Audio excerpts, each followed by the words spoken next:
Reflection part ख़त्म हो चुका है। अब आ गए अपन चेक पॉइंट पे। चेक पॉइंट कुछ नहीं है, चेक पॉइंट पे अपन सीखेंगे एक्टिव रिकॉलिंग मेथड क्या होती है। ठीक है, एक्टिव रिकॉल। अब अलग अलग चीज़ें होती है। देखो, सबसे पहली चीज़ तो ये है कि इस चीज़ की ज़रूरत क्यों है, क्योंकि अपने को हमने जितना भी पढ़ा है, प्रोग्रेस किया है, ये अपना मान लो कि पार्ट 1 है। इतनी इन्फॉर्मेशन जो है इसकी अपने को अपने जो ब्रेन है उसके अंदर स्टोर करना है। उसके लिए बार बार अपने को रिवाइज़ करना पड़ेगा। रिवाइज़ करने के लिए या सीखने के लिए सबसे बेस्ट मेथड क्या होती है? वो होती है एक्टिव रिकॉल और रिपीट करना। एक्टिव रिकॉल का मतलब मैं अभी बताऊंगा आपको जस्ट। तो अपन अलग अलग पार्ट्स में मैं डिवाइड कर रहा हूँ। आप इतने दिन तक आगे आ गए हो, ये हो गए डेज़। अब डेज़ के बाद में नेक्स्ट स्टेप होगा चेक पॉइंट। चेक पॉइंट में हम हमारी प्रोग्रेस सेव करेंगे और देखेंगे हमने कितना प्रोग्रेस किया है। तो सबसे पहले तो हमारा एक रिवीजन होगा, उसके बाद हम टेस्ट लेंगे अपना खुद का। अब ये जो टेस्ट वाला है ये फ़िलहाल के लिए स्टार बना दो इस पर, क्योंकि इस पर मैं काम कर रहा हूँ। एक ऐप बनाऊँगा मैं या वेबसाइट बनाऊँगा जिस पर आप जाके टेस्ट दे पाओगे। और अगेन ये जो वेबसाइट रहेगी इसमें या तो चैप्टर वाइज दे दो, या तो 2 चैप्टर का एक साथ दे दो, 3 चैप्टर का एक साथ दे दो, पूरे सिलेबस का एक साथ दे दो, मल्टीपल सब्जेक्ट का एक साथ दे दो। ये सारी चीज़ें ऑप्शंस रहेगी, बट ये बात की बात है। तो अभी मैं यहाँ पे थोड़ा सा मार खा रहा हूँ समय की तंगी के कारण। तो जो टेस्ट है इसकी जगह मैं फ़िलहाल के लिए अभी खुद ही प्रैक्टिस क्वेश्चंस दे दूँगा, और उनको मैं फ्रेम ऐसे ही करूँगा कि आपका टेस्ट है तो आप पॉज कर लेना। यूट्यूब के चैप्टर्स बन जाते हैं तो मैं वो चैप्टर्स बना दूँगा, तो आपको पता चल जाएगा कि कितने क्वेश्चंस है, और आप क्वेश्चंस में आगे पीछे स्किप भी कर सकते हो। ठीक है, तो मैं ट्राई करूँगा कि जितने हो सके उतने क्वेश्चंस करने की। अपार्ट फ्रॉम दैट जो बोर्ड्स के लिए प्रिपरेशन करना है, 10th बोर्ड में पूरा का पूरा सिलेबस आता है PYQ से। स्पेशली जो साइंस है और मैथ्स है, और मैं ये दोनों सब्जेक्ट्स ही पढ़ा रहा हूँ। तो इवेंचुअली अपने को करना क्या है, साइंस और मैथ्स के PYQs को रट लेना है। रट लो। और कैसे रटना है, तो फॉर्मूला वही है, PDNEJOHGTS।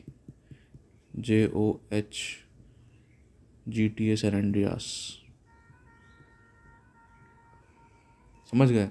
जैसे मैंने ये फालतू से चीज़ को रट लिया था जो कि कार ले आता था, बस वही मेथड है। हमको इतनी बार इसका यूज़ करना है। तो यूसेज के लिए हम सबसे पहले चीज़ क्या कर रहे हैं, हम प्रोजेक्ट्स बना रहे हैं।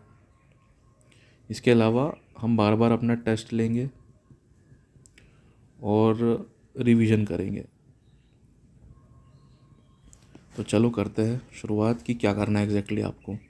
तो जैसे ये खोल लिया है नोट्स। अब नोट्स में सबसे पहले जितने भी टॉपिक्स है वो देख लेना है। इनको एज अ क्वेश्चन ट्रीट करो। ओके, तो पहला चैप्टर है इंट्रोडक्शन टू चैप्टर। तो आपको पता है चैप्टर का नाम क्या है, लाइट है। लाइट किस चीज़ के बारे में डिस्कशन करेगी, ये सब चीज़ें। तो इस पे इनिशियली जंप करने से आपको एक वो मिलेगा कि एक्चुअली मेरे को पता भी है, जो मैंने इतना पढ़ा है वो मुझे आता है कि नहीं आता है। तो अपने आप को टेस्ट करो इस टाइप से। ये जो क्वेश्चन है, ये जितना भी पार्ट है वो एक्सप्लेन करने की कोशिश करो बिना देखे। अगर आप कर पाते हो तो फिर टिक लगा दो, आगे बढ़ जाओ। अब जैसे क्वेश्चन है व्हाट इज़ लाइट, तो मेरी मेमोरी के हिसाब से लाइट एक एनर्जी है जो हमको enable us to see, enable, ठीक है मैं यहाँ लिख देता हूँ सी। उसके बाद में स्ट्रेट लाइन में ट्रेवल करती है। उसके बाद में स्पीड 10 की पावर 8 मीटर पर सेकेंड है। इतनी चीज़ें याद है मेरे को। लॉ ऑफ रिफ्लेक्शन में क्या याद है, तो angle of incidence is equal to angle of reflection. और उसके बाद वो डेमोन्स्ट्रेशन याद है कि इस टाइप से हमने एक बनाई थी, ये ग्रीन लाइन थी कि ये angle of reflected ray incident ray, normal and reflected ray all lie in same plane, image formation on plane mirror देखा था। तो आप ये कर सकते हो।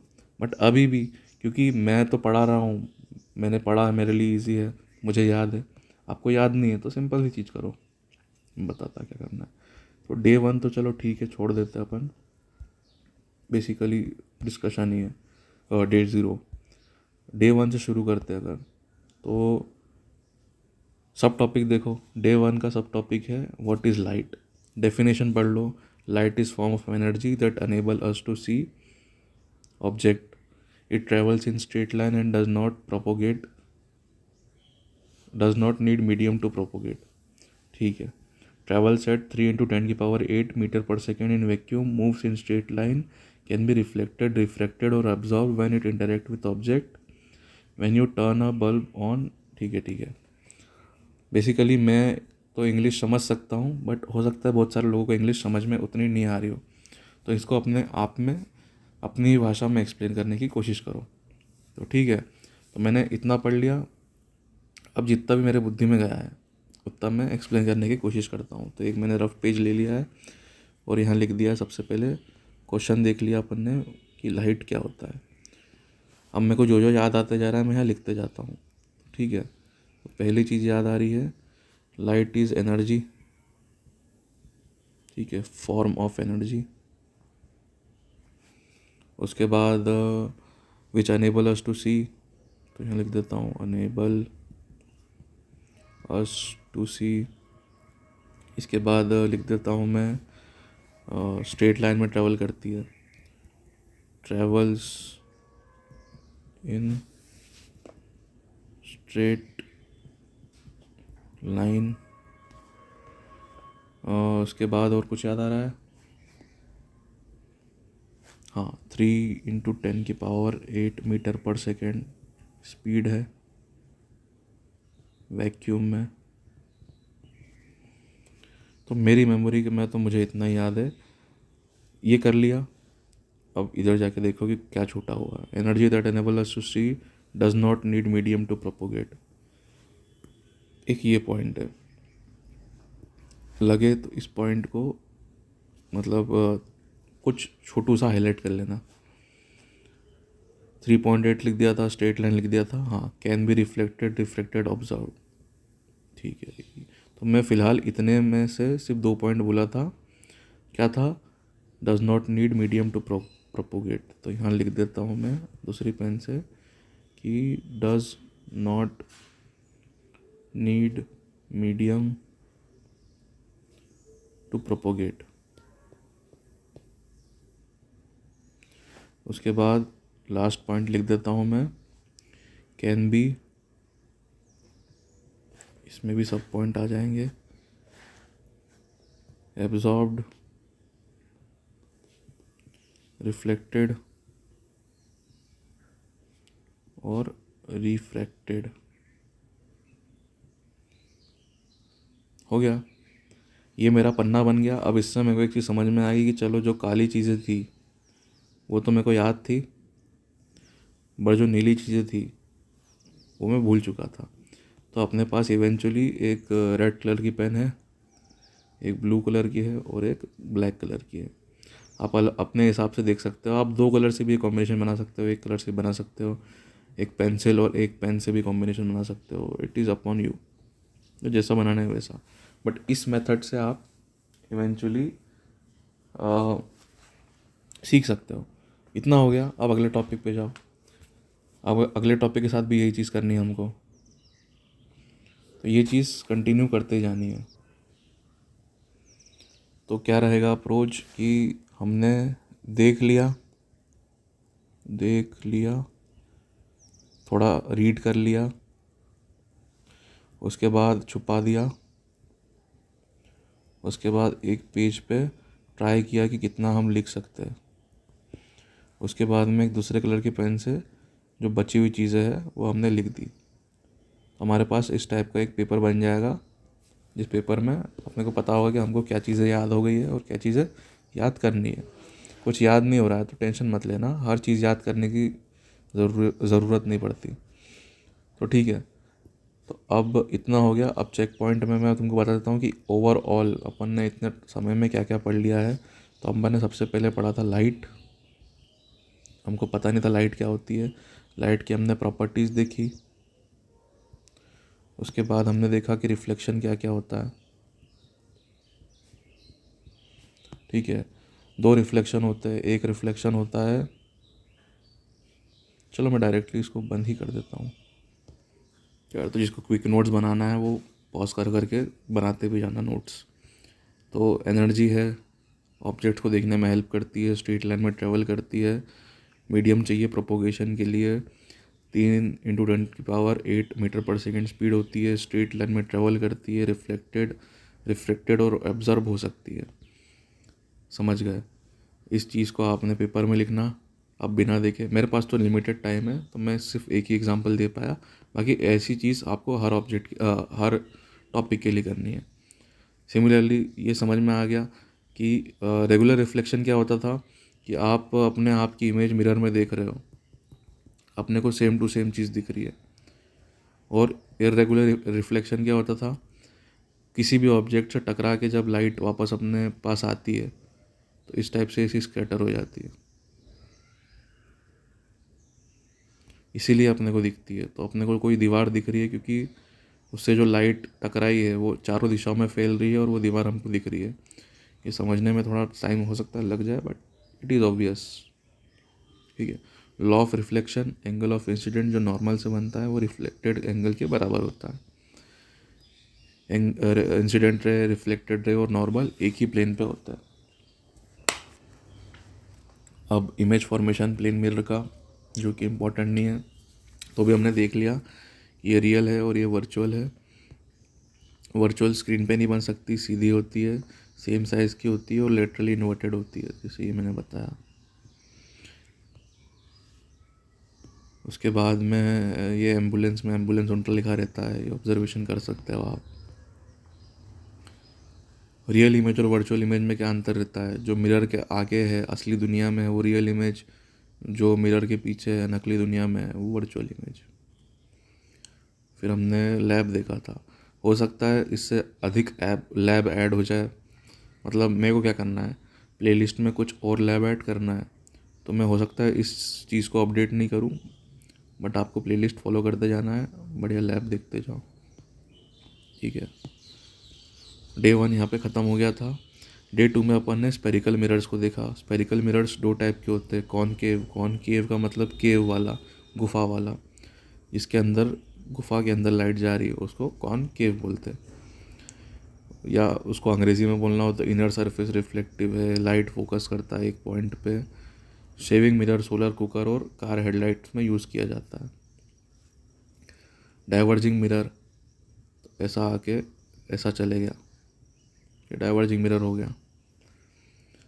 Outer surface is reflective, spread out light, सब लिखा हुआ है, मैं क्या पढ़ के बता रहा हूँ।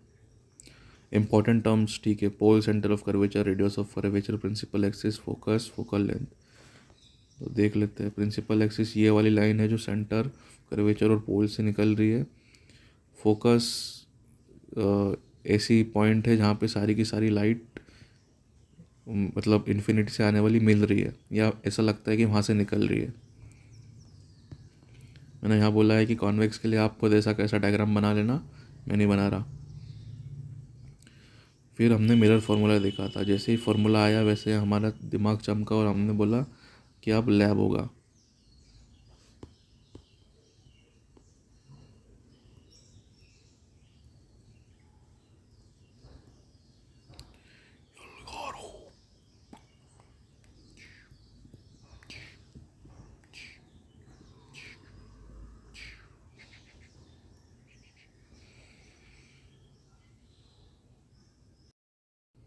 ओके, फिर हमने देखा था साइन कन्वेंशन। साइन कन्वेंशन में हमने बोला था कि जो पोल है, पोल कौन सा पॉइंट है, ये एकदम मिरर के सेंटर वाला पॉइंट है। इसके आगे वाली चीज़ें पॉजिटिव होगी, पीछे वाली चीज़ें नेगेटिव होगी। ओ सॉरी सॉरी सॉरी सॉरी, फिर से सारे के सारे डिस्टेंस हम पोल से मेज़र करेंगे। इंसिडेंट जो लाइट आ रही है उसके हिसाब से हम बोलेंगे कि पॉजिटिव चीज़ है या नेगेटिव चीज़ है। तो पूरे के पूरे सिलेबस में ये हम इस ऊपर वाली चीज़ को पॉजिटिव बोलते हैं, नीचे वाली चीज़ को नेगेटिव बोलते हैं, आगे पॉजिटिव पीछे नेगेटिव, नॉर्मल जैसा होता है वैसे ही। कॉनकेव मिरर में फोकल लेंथ नेगेटिव होती है, कॉन्वेक्स में पॉजिटिव होती है। हाइट अबो प्रिंसिपल एक्सिस बिलो, ये ओवर एक्सप्लेन कर रहा हूँ मैं आपको। फिर लैब देखा था हमने, फिर इमेज फॉर्मेशन देखा था, ये थोड़ा क्रूशियल लेक्चर था। अब इस टाइप के जो लेक्चर्स होते हैं इनमें मतलब इस टाइप के जो कॉन्सेप्ट्स होते हैं इनको किस टाइप से पढ़ना, तो ये जो चीज़ें हैं ये तो आपको याद करने की कोई ज़रूरत नहीं है। मतलब जब आप भूल जाओ तो इनका रेफ़र करो, तो ये रेफरेंस है। रेफरेंस का मतलब क्या होता है, जब आप भूल जाओ, भूला, तब आप यहाँ आके इनको देख के वापस मेमोराइज़ कर लो। इसको रटने की ज़रूरत नहीं है, ये अपने आप प्रैक्टिस से आ जाएगा। अब प्रैक्टिस कैसी करनी है, तो प्रैक्टिस इस चीज़ की करनी है। ये 6 केस जो है, कैसे ही बैठ जाना, कुछ नहीं कर रहे हो तब ऐसे ही रे डायग्राम बना बना के टाइम पास करते रहना। और रे डायग्राम जब बनाओ तो इन बातों का ध्यान रखना कि ये डायरेक्शंस बना दिया आपने, किधर है क्या है, सेंटर ऑफ कर्वेचर, फोकस, आपको स्पेसिफाई करना पड़ेगा। ये सारी की सारी चीज़ें बनाई है आपने। आप ऐसा नहीं कर सकते कि बस आपने एकदम आए हो, इस टाइप का डायग्राम बना दिया है, यहाँ ये ऑब्जेक्ट है, लाइट ऐसी आ रही है, ऐसी जा रही है, ऐसा नहीं कर सकते अपन। CF ये सारी की सारी मार्किंग करनी पड़ेगी। हमने ये सारी चीज़ें देखी, अभी जस्ट हमने प्रोजेक्ट भी बनाया था इस चीज़ का। कॉन्वेक्स मिरर के सिर्फ 2 ही केस होंगे, एक ऑब्जेक्ट इन्फिनिटी पे और एक ऑब्जेक्ट पोल के आगे है। यहाँ मैंने देखो पोल नहीं बनाया है, मैंने खुद भी बहुत सारी गलतियाँ करी है, but it's okay, no one is perfect. Mirror formula, अरे यार ये गलत लिखा है मैंने, इसका मैग्नीफिकेशन है हेडिंग, मैग्नीफिकेशन। मिरर फार्मूला तो ऊपर चले गया ना। मैग्नीफिकेशन में हमने देखा था ये एक फार्मूला, कौन सी चीज़ कितनी बड़ी या छोटी होगी। फिर हमने इस चीज़ को समझा था, ये पॉइंट हमने लैब से समझा था। और मैंने आपको एक टास्क दिया था इफ़ एल्स वाला। फिर हमने न्यूमेरिकल देखा था, न्यूमेरिकल करके भी देख लिया था, सिंपल है। फिर मैंने आपको एक और टास्क दिया था कि आपको ये बनाना है। अगर आपके पास टाइम है और आपको ये बनाते आ जाता है, आपने बना लिया, तो it is very big achievement, क्योंकि कोई नहीं बना रहा है लिटरली आपके आसपास ये वाली चीज़।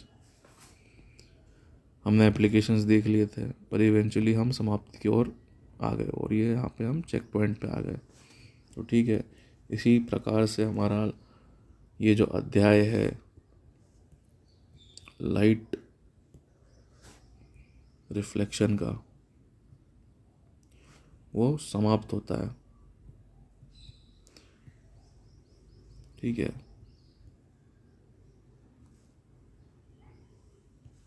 ऐसे नहीं, ऐसे आके बना देते हैं।